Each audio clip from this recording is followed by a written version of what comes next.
আট জাতের যে টমেটোর প্রজেক্টটা সেটা, এবং এই সাইডে হচ্ছে আমার মঙ্গল রাজা যে টমেটোর জাতটা আমি করেছি সেইটা, এবং মাঝখানে এটা হচ্ছে একটা বর্ডার।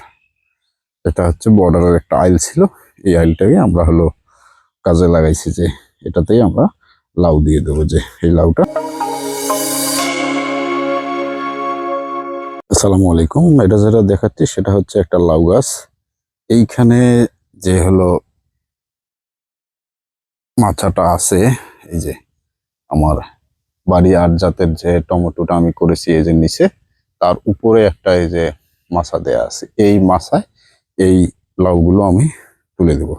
এবং এই লাইনে যতগুলো মোটামুটি 25-30টা চারা লাগানো আছে এইভাবে, যে লাউটা এখান থেকে উঠে সরাসরি হলো এই মাছায় হয়তো গিয়ে উঠবে।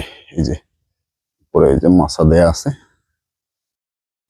এই মাছায় আমি এই লাউটা তুলে দেবো, যে এটার এখান থেকে হয়তো ভালো কিছু পাওয়া যাবে। এটা হচ্ছে একটা বর্ডার লাইন। বর্ডার লাইন বলতে এই যে এই সাইটে আমার হচ্ছে বাড়ি আট জাতের যে টমেটোর প্রজেক্টটা সেটা, এবং এই সাইটে হচ্ছে আমার মঙ্গল রাজা যে টমেটোর জাতটা আমি করেছি সেইটা, এবং মাঝখানে এটা হচ্ছে একটা বর্ডার। এটা হচ্ছে বর্ডারের একটা আইল ছিল, এই আইলটাকে আমরা হলো কাজে লাগাইছি যে এটাতেই আমরা লাউ দিয়ে দেবো, যে এই লাউটা মাছায় গিয়ে উঠবে।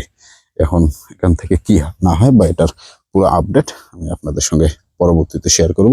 ধন্যবাদ সকলকে, ভালো থাকবেন। আসসালামু আলাইকুম।